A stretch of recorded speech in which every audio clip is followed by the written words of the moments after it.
All right, welcome to another episode of the podcast. In this episode, I want to talk about the importance of persevering. And the reason for that is because it's something that a lot of people struggle with, myself included, and it can have a huge impact on the results that we get from our lives. And those results can be in business, they can be in relationships, it can be in finances, in terms of savings goals. It can also be the results we get in terms of our careers. And believe it or not, I actually see a lot of this showing up in my group coaching and also my one-on-one coaching where people are having shitty days. They're just feeling like crap and they're questioning, like, can I continue with this? Can I persevere? Do I have what it takes to get through all these difficulties in order to experience the results of the achievement that I'm looking to get? That's actually a valuable question to be asking.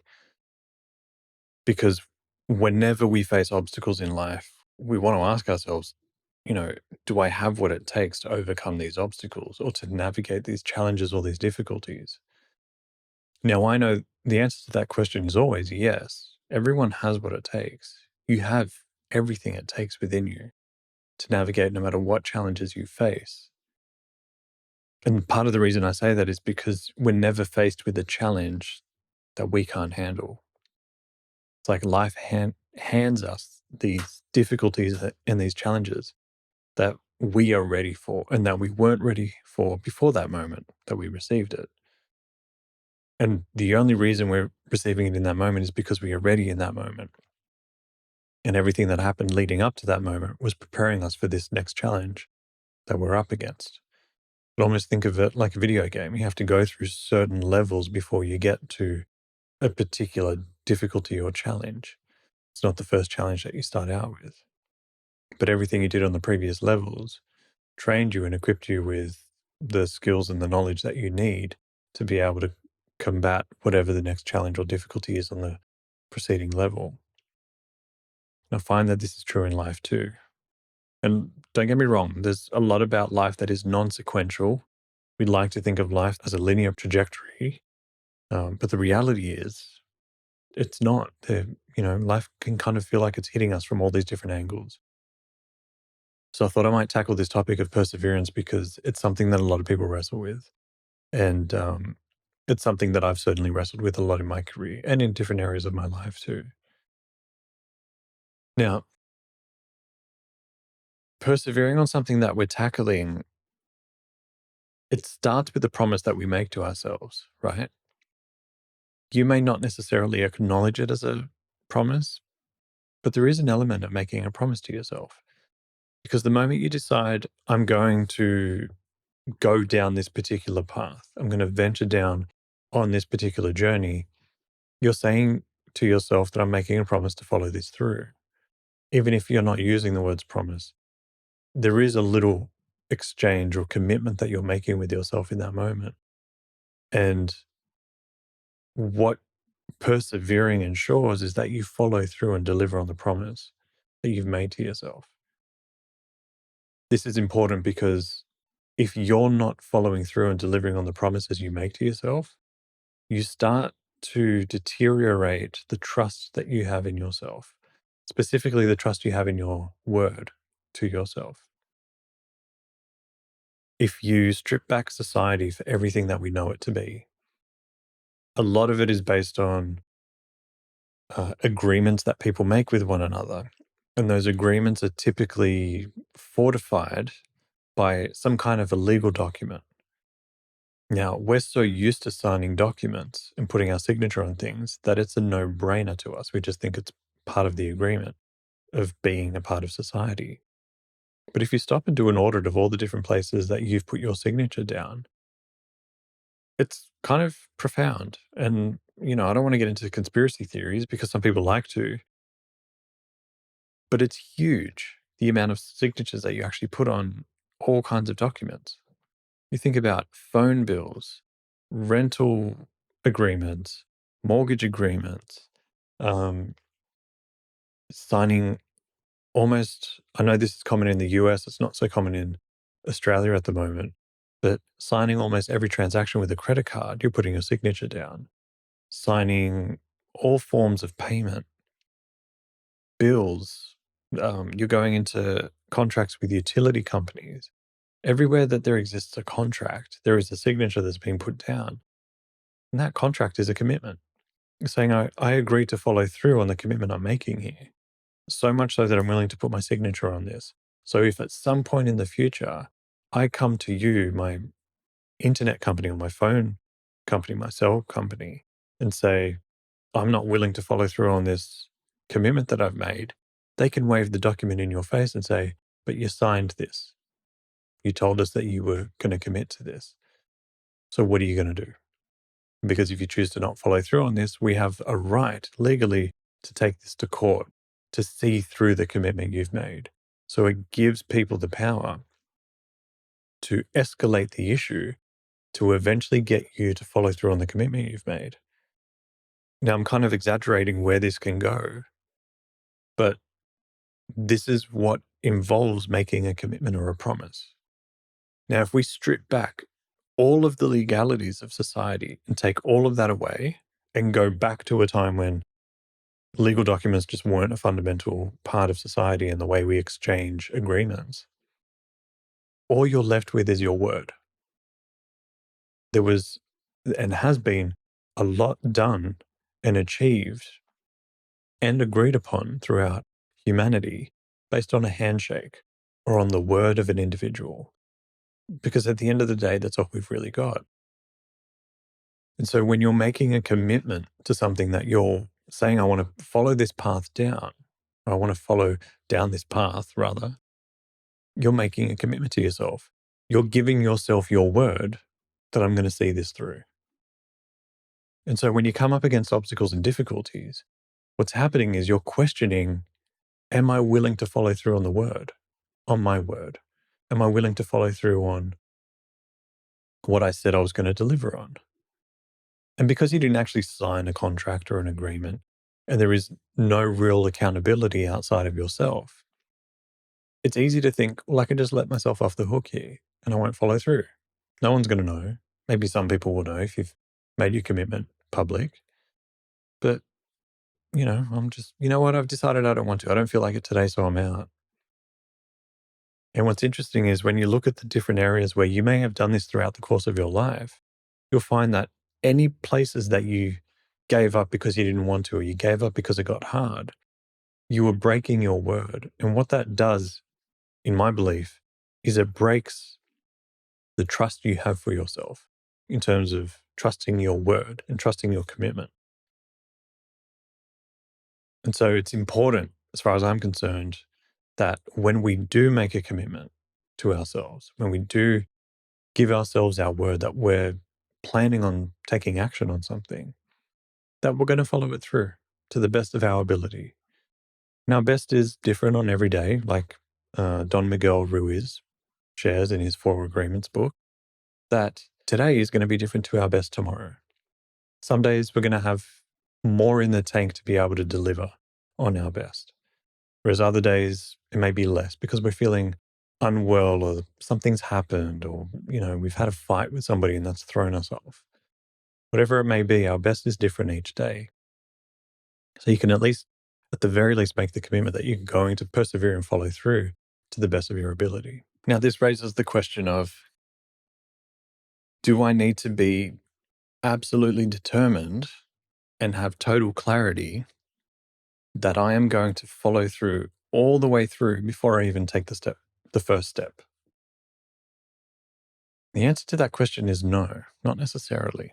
And the reason for that is because we don't necessarily have full visibility of the obstacles we're going to encounter down the path. Now, if we spend a little bit of time, we could probably foresee the challenges some of the challenges, I should say, that we'll encounter along our path.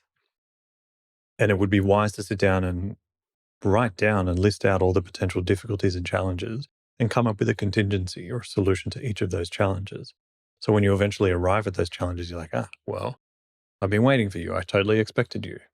Whereas if you haven't done that exercise, you're more likely to hit a wall the moment you hit this obstacle and question your commitment to it and decide, maybe I want to tap out. This is too hard. So coming up with contingencies, and I've done a whole podcast episode on this, doing these contingency plans will actually ensure that you don't give up so easily. But no, you don't necessarily have to have a desire or an intention with total clarity that you're going to follow this all the way through if you don't know what you're up against. Which I know sounds contradicting to what I'm trying to deliver here throughout this entire podcast episode. But you don't necessarily have full visibility of what you're going to navigate and what obstacles you're going to face. So the wisest thing that you could do is make a commitment to following this through to the best of your ability, to as close to the end as possible. Because then if you come up against some kind of challenge that for some reason is just insurmountable, that you can't solve, and it's an absolute dead end, and maybe it's a dead end for a reason because it's trying to get you to pivot just slightly, then you're not going to beat yourself up for not following that through because you found that that was a dead end, but there was a way to navigate a slightly different detour, a slightly different path further down that I just wasn't expecting. And so the kind of commitment or promise you want to make to yourself, the word that you want to keep is, am I willing to follow this through to the best of my ability? Am I willing to see this through all the way to the closest to the end that I can get and deal with any challenges and obstacles to the best of my ability as I can? If you're starting with that approach, you're more likely to persevere further than you would have if you're like, I want to do this just because someone said it was a good idea, or it seems like a really good idea, or you had a bit of a fantasy about how it was going to look. Persevering to the best of your ability as far as you can go is a profound commitment you can make to yourself, but it's simultaneously the kind of commitment that will get you further than you initially thought you would get. Now, I'll give you a personal example of where this has happened. Many years ago, as a coach, I started to see difficulties in the business. I started to see a dip in how many clients I was getting, how many clients were wanting to work with me as well. So I had clients who would wrap up their time with me and they would disappear and completely ghost me. And I've shared this story with a few of my clients and students before, but it's not one that I don't think I've ever shared it publicly. And it started to get disheartening because I had no idea why these people were ghosting me. They had spent a lot of time with me, working with me on a lot of their deep challenges, and then they would just disappear and I would never hear back from them again. And I would follow up with them, emails, messages, phone calls, nothing. But I knew they were still around. I knew they were still engaging because I saw them on social media and things like that. But they were just what appeared to be intentionally ghosting me. And at the time, because of a few challenges that I was dealing with outside of the business, it was starting to rattle my confidence and my belief in whether or not I wanted to persevere with coaching. And so what ended up happening was I got to a point where I started questioning whether or not I want to continue with this. Because if this is what I'm going to have to consistently deal with, people just disappearing after I've spent a huge amount of my own time doing everything I could to try and change their lives with them, it was almost like they wanted nothing to do with me. And so what ended up happening was I started to go through this period of doubt and confusion about whether or not I wanted to continue. And then I realized if I give up now, if I actually give up completely, who am I robbing in the future of being able to get the experience of this work that I do? In other words, I had this insight that just kind of came to me. It was one morning while I was going for a walk, the insight hit me. There are people waiting for you out there in the world. And those people are waiting for you to get through this difficulty, to get through these obstacles. Because on the other side of that, they'll be ready, willing, and able to do the work with you.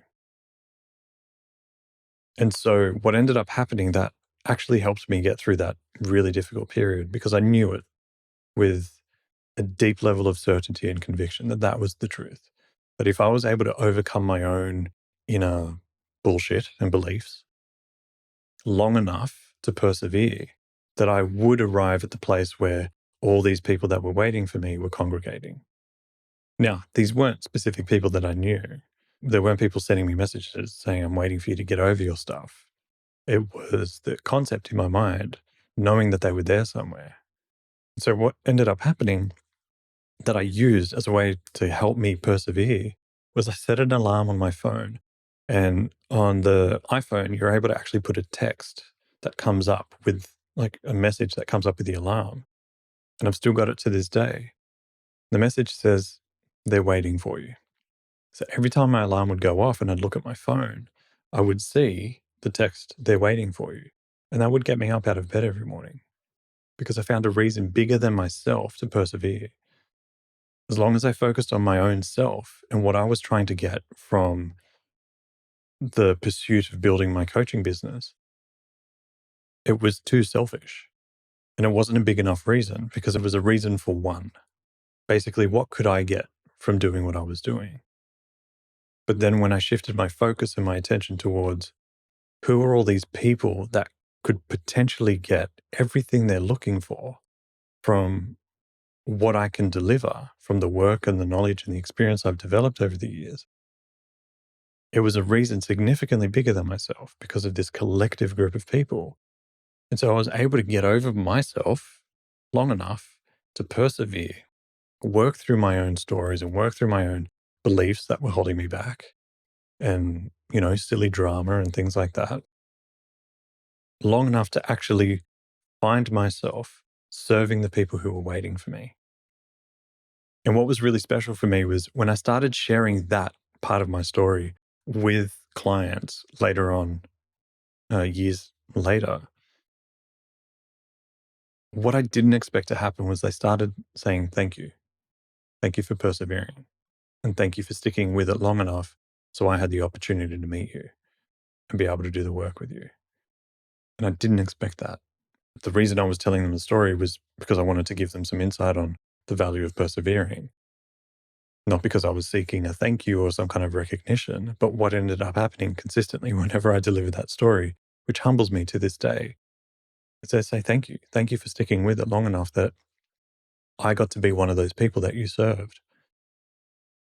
And so sometimes, not sometimes actually, more consistently than not, if you focus on a picture that is bigger than you, a reason that is bigger than you to keep going down the path, sometimes that means going back to where you started and why you're doing what you're doing. Or sometimes that's digging deeper than you ever have on the reason why you're doing what you're doing.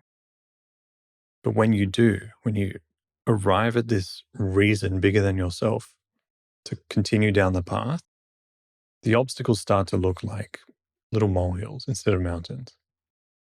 And you're more likely to persevere.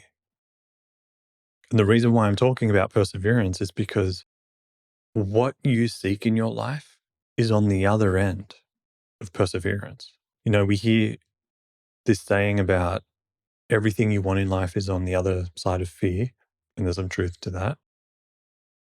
But I like to take that and apply it to perseverance because everything you want is on the other side of perseverance, on consistently showing up, which is also another podcast episode, by the way, about the importance of showing up.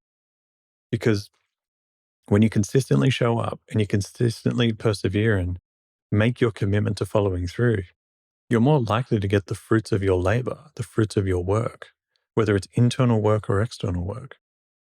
You will actually get the things that you're seeking.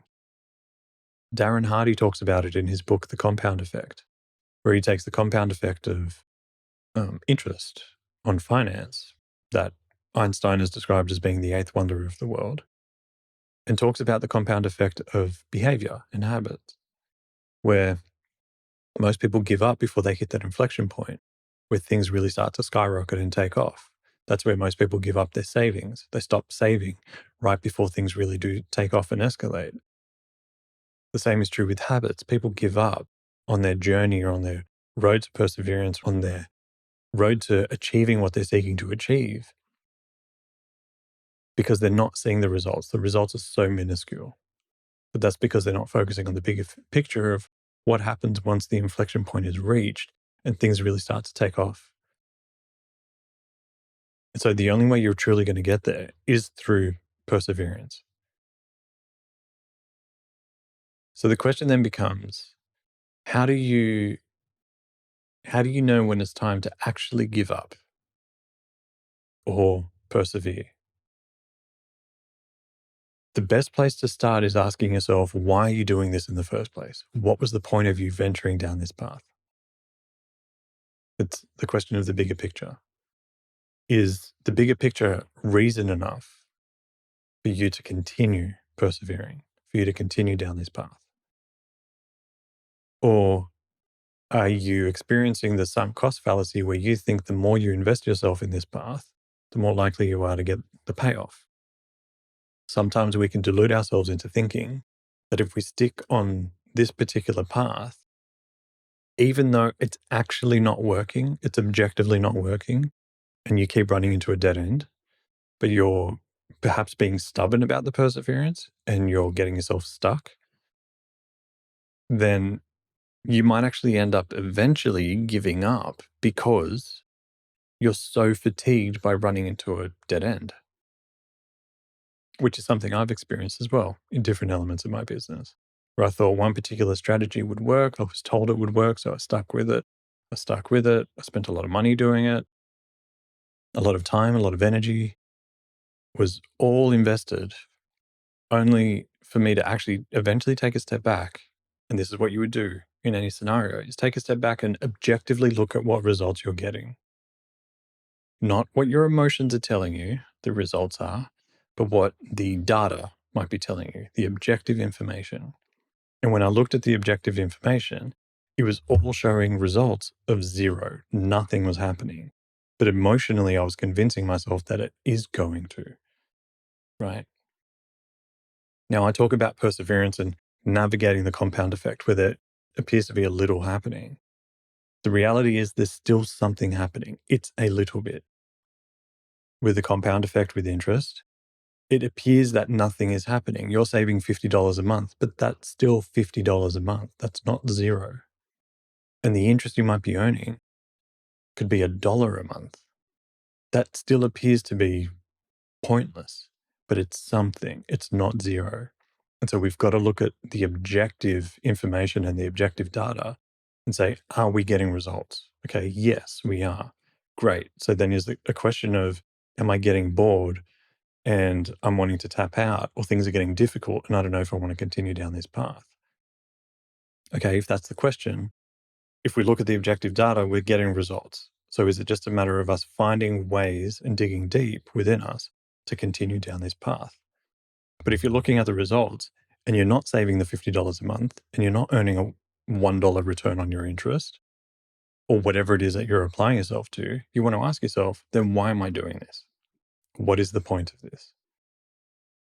And you might find that the only reason you might be doing it or persevering is because you were told that that's what you were supposed to do. And you didn't actually stop and ask yourself, what's the point of this? Why am I doing this in the first place? So you want to be able to look at the data objectively. You want to look at the information that you have objectively. And it doesn't have to be a huge pool of information.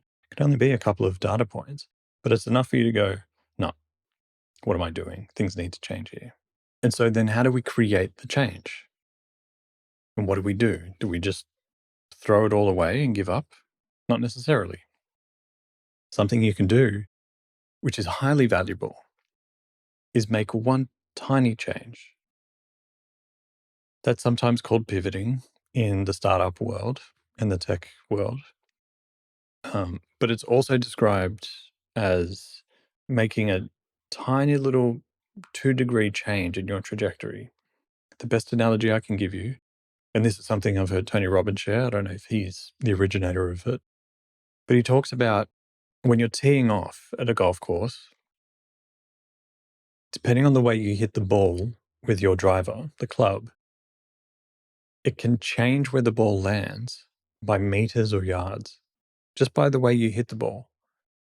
Now, if you change how you hit the ball by 1 or 2 degrees, that can dramatically change where the ball lands out on the green. It's 2 degrees here changes it by yards or meters out there. So sometimes we think we need to throw the whole thing out, start from scratch, and do something dramatically different.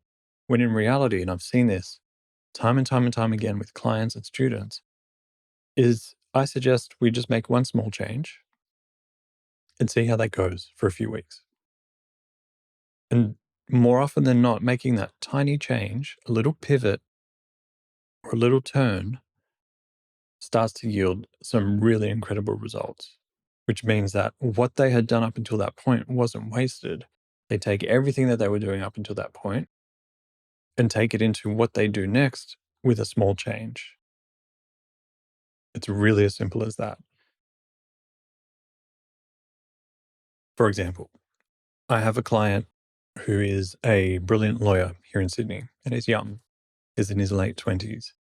And he's achieved some miraculous things in his career so far, especially for his infancy in his career. He's dealt with a lot of large cases, a lot of large matters, some with a lot of notoriety in the media. And he was starting to question his commitment to the legal profession. He wasn't sure if he wanted to continue. And we had had this conversation a couple of times. But there was one particular session, this was probably back in 2021. And it was, I think we had gone through another lockdown from the pandemic, and he was really frustrated with his career. And he's like, I don't know if I want to continue being a lawyer. I'm like, great, let's have that conversation. Let's play that out and see where that goes. I knew that it wasn't necessarily the case for him, but I wanted to explore the conversation because it was something that was pestering him. And so when we got to the core of it, I asked him to tell me about why he became a lawyer in the first place. And he did. He told me about the moment he decided he wanted to get into law. And that was a moment of inspiration for him. That was a true moment of inspiration. It wasn't a fantasy. He wasn't trying to rescue the world from legal issues. It was an avenue and a path and a vehicle for him that he could make a difference in people's lives. And so when we got to the bottom of that, there was no question he wanted to be a lawyer. So then we looked at where the issue was, and it turned out it was the culture of the firm that he was working in. And he had developed the belief that if he was to change firms, he would just find himself in another firm with the same culture. And so if you think about that, in his mind, he's like, the whole industry's screwed because I'm trying to go from this firm to another firm, but this other firm's going to be the same. And if I go to another firm, it's going to be the same. So if the entire industry is like this, why would I want to continue to be a lawyer? What we had worked out was it was just the culture that this particular firm had that he wasn't resonating with, he wasn't aligned with anymore. It was a great stepping stone, and he had learnt a lot, and he had developed a lot of opportunities throughout his career while he was there. But it was also the first firm that he had worked in of this particular size. And so he assumed, because this is what the mind does, it fills in the blanks. He assumed that other firms of similar sizes must conduct themselves the same way. And so I suggested to him that that's not true, couldn't possibly be, not in a field that has been around for centuries. And so when we were able to work through the fears of landing himself in another job or another firm that would have the same culture, he started to see that it's not actually the industry he wanted to leave. It was just the firm. Soon after that, he found a job at another firm, one that inspired him, and he immediately came alive in this new firm. His inspiration for the work had been rejuvenated. His energy, the way he had showed up in his work was just on a complete other level. His dedication has gone through the roof, and he's been able to deal with some really cool opportunities there as well. So that was one small change. It can feel like a big change, changing companies.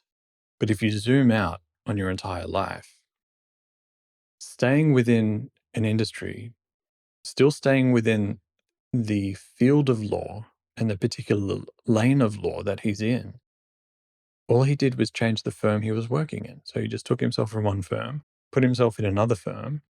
He initially took a little bit of a pay cut, which eventually turned into a pay rise. But it was just one tiny little pivot, and his entire experience changed. And as a result, he's persevered.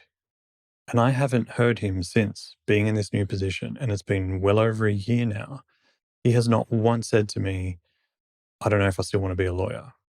There has been no doubt around that for him. He's had deep certainty that this is what he wants to continue with. And the same has been true for me. Once I navigated that difficult period in my career, I haven't had any questions around wanting to be a coach or teacher or mentor. I've had absolute certainty that this is what I want to continue to do. My commitment and the promise that I've made to myself is I will continue to do this until I find something else that is more inspiring than this. That's the agreement I've made with myself. That's the internal contract I've signed. So I know I'll persevere with this, but I'm not committing to persevering with this for the rest of my life. If at some point down the path, 10 or 20 years, I find something else that is deeply more inspiring to me, then if I find that, I will change what I'm doing and orient my life towards doing more of that. That's the commitment I've made. So far, I haven't found anything that's more inspiring than doing this for me. This isn't for everyone, but it is for me. So that's why I've been able to persevere. And I have not escaped challenges since that difficult period. I'm dealing with challenges on a weekly, monthly, and yearly basis in my business as a coach, but also a business owner. But not once have I questioned my willingness or my determination to persevere, because I know this is what I want to do. And it will continue to be what I want to do because I love what I'm doing. So you want to be able to dig down and ask yourself, why am I doing this? And then if you find that you're not getting the results you're looking for, what's a small change I can make that I can go and test to see if that starts creating results? And you'll find that quickly your desire to persevere and continue down your path will increase. And you will probably spend more time reflecting on why you do this. And that will become your North Star. And as a result, the challenges and the difficulties and the obstacles you face in your life, no matter what it is, will start to shrink in comparison to your reason for persevering. So I thought I might give you, I know that was a lot, but I thought I might give you a lot of different elements of the value of perseverance, but then also how to navigate the obstacles in the way of us persevering. Sometimes life throws us curveballs, and it's how we deal with those curveballs that determines the results and the outcomes and the achievements we experience. So I hope that was helpful. What I'm also going to ask of you is to please leave a review of this episode of the podcast, wherever you're listening to it or watching it. If it's on Apple Podcasts, Spotify, Google Podcasts, wherever you're downloading this and listening to it, please leave a review. It helps prop up the podcast. It helps get it into other people's awareness. And as long as you keep doing that, keep showing up and listening, I'll continue to deliver the content to the best of my ability. Anyway, I hope this was valuable. Hang in there, make sure you persevere, and I'll see you in the next episode.